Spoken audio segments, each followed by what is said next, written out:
이 새벽에 하나님께서 우리에게 은혜 주시기를 소망합니다. 오늘 본문은 예후가 반역하는 내용을 기록하고 있습니다. 예후는 북이스라엘의 왕 요람의 신하였는데, 예후는 자신이 모시고 있던 왕을 죽이고 자신이 반역을 일으켜서 자신이 왕이 됩니다. 모시고 있던 왕을 죽이는 행위, 반역이라는 측면에서 보면 예후가 권력에 눈이 멀어서 범죄한 것처럼 보이지만 실상은 그렇지 않습니다. 왜냐하면 엘리사 선지자를 통하여 그 이전에 예언되기를 예후라는 사람을 통해서 반역이 일어나고 이 반역의 행위는 하나님께서 하시는 일이다 라고 예언한 바가 있었습니다. 그런데 여러분, 이 예후가 반역을 하고 자신의 왕을 죽이려고 만나는 장소가 매우 의미가 있습니다. 본문 21절에 우리 같이 한번 천천히 보시겠습니다. 21절입니다. 같이 읽도록 하시겠습니다. 시작. 요람이 이르되 메우라 하매 그의 병거를 메운지라. 이스라엘 왕 요람과 유다 왕 아하시야가 각각 그의 병거를 타고 가서 예후를 맞을세 이스라엘 사람 나봇의 토지에서 만나매. 예후가 자신의 모시고 있던 왕 요람을 죽이려고 할 때 만난 장소가 어디였습니까? 나봇의 토지에서 만나게 돼요. 여러분, 아까도 말씀드렸지만 이 만나는 장소가 매우 의미가 있습니다. 또한 우리가 주의해야 할 부분은 예후가 요람 자신이 모시고 있던 왕을 만나는 장소가 나봇의 토지고, 그리고 요람을 죽이게 되어져요. 그리고 죽이고 난 뒤에 요람 왕의 시체가 닿는 장소가 매우 중요합니다. 그 장소가 어디냐 하니까 본문 25절 상반절인데, 상반절만 우리 한번 읽어보시겠습니다. 예후가 그의 장관 빗갈에게 이르되 그 시체를 가져다가 이스라엘 사람 나봇의 밭에 던지라. 요람 왕이 죽어서 그 죽은 시체가 어디에 던져집니까? 나봇의 밭에 던져져요. 만나는 장소도 나봇의 토지고 그 시체가 죽어서 닿는 장소도 나봇의 밭입니다. 여러분, 25절에 기록된 그 시체는 요람 왕을 이야기합니다. 지칭합니다. 그러니까 요람 왕이 죽은 후에 그의 시체가 어디 던져지냐? 좀 전에 말씀드렸지만 이스라엘 사람 나봇의 밭에 던져져요.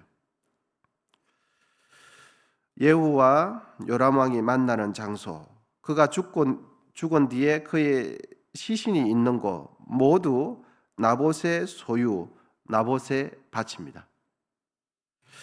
원수는 외나무 다리에서 만난다는 말이 있지 않습니까? 이 나봇의 밭이 이제 말씀을 확인해 볼 텐데 너무 의미가 있습니다. 예후에 의해서 죽은 이 요람 왕은 누구의 아들이냐 하면 아합 왕의 아들입니다. 아합 왕은 아시는 대로 아주 사악한 왕이 아합 왕이죠. 아합 왕이 요람의 아버지가 되는 이 아합 왕이 그 나봇과 어떤 관계냐 하면, 오래전에 이 아합 왕이 나봇의 포도원을 강탈하는 일이 있었습니다. 그래서 그 선량한 나봇, 신실한 하나님의 사람, 그 나봇의 포도원을 강탈해서 자신의 밭으로 삼는 왕이 아합 왕이었어요. 그래서 그 자기가 보기에 왕궁 옆에 있는 나봇의 포도원을 빼앗기 위해서 신실한 믿음의 사람 나봇에게 거짓 증인을 세워서 돌을 던져서 죽게 만들어요. 그리고 그 사람이 나봇이 죽으니까 그 나봇의 포도원을 자기 것으로 삼아버려요. 예후에 의해서 죽임을 당한 이 요람 왕의 아버지가 좀 전에 말씀을 드렸던 듯이 아합 왕이었어요. 아합 왕의 이런 악행을 보신 하나님께서 엘리야 선지자를 통해서 사악한 아합 왕의 집안을 심판하시겠다고 예언의 메시지를 이 에호가 요람을 죽이기 전에 하신 적이 있습니다. 이것은 열왕기상 21장 19절에 보면 기록되어 있는데 제가 천천히 읽어드리겠습니다. 너는 그에게 말하여 이르기를 여호와의 말씀이 내가 죽이고 또 빼앗았느냐고 하셨다 하고 또 그에게 이르기를 여호와의 말씀이 개들이 나봇의 피를 핥은 곳에서 개들이 내 피 곧 내 몸의 피도 핥으리라 하였다 하라. 그러니까 이 아합왕이 나봇을 죽였습니다. 그래서 나봇이 죽은 그 장소에서 개들이 와서 핥아버렸어요. 그 피를. 그런데 개들이 나봇의 피를 핥은 그곳에서도 아합왕 너의 피도 선량한 믿음의 사람을 죽인 그 사람의 피를 핥은 그곳에서 너의 피도 개들이 핥게 될 것이다. 이렇게 아주 무서운 말씀을 하신 거죠. 그러니까 예후가 반역을 일으켜서 자신이 모시고 있었던 왕 요람 왕이 나봇의 토지에서 만나게 되어지고 만나서 죽고 난 뒤에 그의 시신이 나봇의 토지에 던져진 것은 하나님의 말씀이 성취되는 것을 기록해줘요. 여러분, 보통 사람은 참 지혜로운 것처럼 보이지만 자기 자신을 볼 줄 모르는 연약함이 사람에게 있죠. 그래서 사람은 힘들고 외롭고 권력이 없을 때는 자기 자신을 잘 돌아봅니다. 그리고 마음이 가난해져요. 그런데 자신이 권력을 잡았다고 생각하면 자기 자신을 돌아보지 못하는 게 사람이에요. 그리고 그 권력이 영원할 것처럼 착각하는 존재가 사람이지요. 그래서 권력을 잡고 휘두를 때는 대부분 자신이 그 권력을 휘두르면서 그 권력이 영원할 것처럼 자신도 모르게 착각을 하죠. 또한 사람은 죄를 지었을 때 자신의 죄가 다른 이들에게 눈에 띄지 않으면 문제가 안 될 것처럼, 아무런 문제가 안 될 것처럼 미련하게 생각하는 것이 사람입니다. 그래서 사람들의 죄를 짓고 사람들의 눈에 안 띄면 괜찮은 줄 알아요. 그리고 그 순간만 모면하면 문제가 안 일어날 것처럼 안일하게 생각하게 되었죠. 여러분, 죄는 영원히 감춰지지 않습니다. 왜냐하면 죄를 범한 가해자가 알고 피해를 본 누가 합니까? 피해자가 알아요. 그리고 혹 오늘 본문에 나봇처럼 피해자가 죽었다 할지라도 누가 다 보고 계십니까? 하나님이 다 보고 계세요. 그래서 우리는 생각하기에 내가 가해자가 되면 피해자만 입을 다물면 문제가 해결되는 것처럼 생각하거든요. 그게 착각입니다. 여러분, 죄가 완전히 해결되는 방법은 자신의 죄를 정직하게 시인하고 회개할 때만이 죄가 완전하게 해결됩니다. 할렐루야. 우리는 보통 그렇게 생각하지 않아요. 사람의 기억력은 세월이 가면 흐릿해지고 망각되지만 하나님의 기억은 세월이 간다고 해서 흐릿해지지 않습니다. 그래서 범죄한 사람들은 시간이 가면 그 시간 동안 사람의 머릿속에 기억이 잊혀지기를 기대하면서 시간이 가면 해결되는 것처럼 생각해요. 죄의 문제도 그렇지 않습니다. 요람 왕이 나봇의 토지에서 만나게 되어지고 그의 시체가 나봇의 토지에게 버려지게 된 것은 여러분 우연입니까? 아니에요. 하나님이 보고 계셨다는 뜻이에요. 하나님이 보고 계셨고 하나님께서 기억하시고 그렇게 되기를 기다리고 만드셨어요. 미국의 소설가 중에서 에드거 앨런 포가 쓴 소설 중에 고자질하는 심장이라는 책이 있습니다. 고자질하는 심장. 그 소설의 내용은 이런 것입니다. 주인공은 한 노인과 살고 있었는데 언제부턴가 같이 살고 있는 노인이 점점 눈에 거슬리기 시작했어요. 급기야는 일주일간 치밀한 계획을 짜고 8일째 되는 날에 그날 밤에 노인을 살해하게 됩니다. 살해하게 되는 이유는 그 노인의 한쪽 눈이 하얗게 변해 있었어요.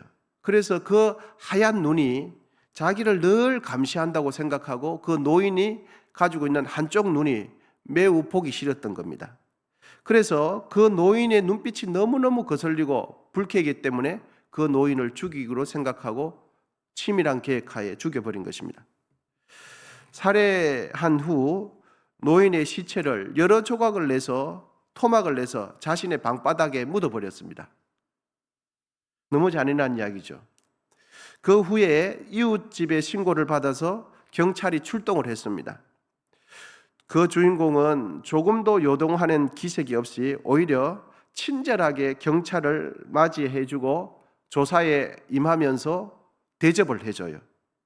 경찰은 아무리 조사를 해도 진전이 없자 그만 이 사건을 마무리하고 돌아가 버립니다. 그런데 이 사건 이후에 이상한 일이 벌어집니다. 지하실 근처 자신이 죽여서 묻어버린 그 노인이 시신이 있는 그 근처만 가면 죽은 심장의 소리가 자꾸만 들리는 거예요. 노인을 죽여서 파묻은 그곳 근처만 가면 심장 소리가 자꾸 두근두근 나는 거예요. 처음에는 지하실 근처에서만 들렸는데 그 소리가 어느 순간부터는 주인공이 어디를 가든지 따라다니는 겁니다. 식당에 가도 심장 소리가 두근두근 걸리고, 침실에 가도 심장 소리가 들리고, 집 밖에 나가도 두근거리는 심장 박동 소리가 끊임없이 들려오는 거예요. 그러니 미칠 지경이죠. 이제는 밥도 못 먹고 잠도 자지 못하고 사는 것이 아니었습니다. 그러다 어느 날 그 주인은 호련히 깨닫게 되었습니다. 이 심장 박동 소리는 죽은 사람의 박동 소리가 아니라 바로 자기 자신의 심장이 뛰는 소리라는 것을 알게 되었어요. 아무도 그 살인 현장을 보지 않았지만 주인공의 심장은 그가 살인자라는 것을 고자질하고 있었던 거죠. 아무도 보지 않았는데 자기가 죄 지은 것을 아니까 그 심장이 두근거리면서 생활을 못했던 거예요. 여러분, 죄는 감출 수 있습니까? 못 감춰요. 왜? 죄를 지은 그 사람이 알기 때문에. 그리고 피해자가 알고요. 피해자가 죽었다 할지라도 누가 보고 계십니까? 하나님이 보고 계세요. 그래서 권력을 잡은 사람들은 죄를 자꾸만 감추려고 생각해요. 시간만 지나면 해결된다고 생각해요. 아니요, 그렇지 않습니다. 아방이, 오늘 본문에 있는 아방이 그랬어요. 그런데 그 모든 상황을 보고 있는 하나님은 시간이 가도 잃어버리지 않습니다. 죄를 해결할 수 있는 유일한 방법은 죄를 감추는 것이 아니라 하나님 앞에 정직하게 고백하고 진실한 마음으로 용서를 구할 때만이 죄가 해결됩니다. 그런 측면에서 죄에서 해방되고 다시 기쁨을 얻고 평안을 누리는 것은 우리의 죄를 예수님 보혈로 씻어내는 거예요. 오늘 본문은 예후가 자기가 섬기고 있던 요람 왕을 죽이는 반역을 일으키는 사건입니다. 그런데 그 반역은 누구로부터 계획된 사건입니까? 하나님으로부터 계획된 사건이었어요. 그 사건을 치밀하게 계획하신 분은 누구십니까?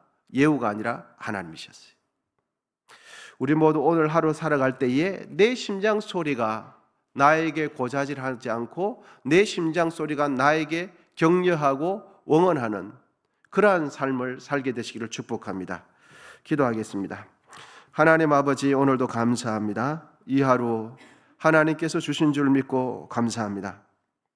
이 하루 살아갈 때에 우리의 심장, 우리의 선한 양심이 존재하는 삶이 아니라 하나님 보실 때에 기뻐하고 우리의 선한 양심이 우리 자신을 격려하는 그런 아름다운 삶을 살아낼 수 있도록 도와주시옵소서. 이 시간 정성껏 예물드린 귀한 손길 가운데 은혜를 베풀어 주시고 혼란스러운 나라와 민족 가운데 주님 인도해 주시고 성령 충만한 우리 언성교회 될 수 있도록 도와주시옵소서.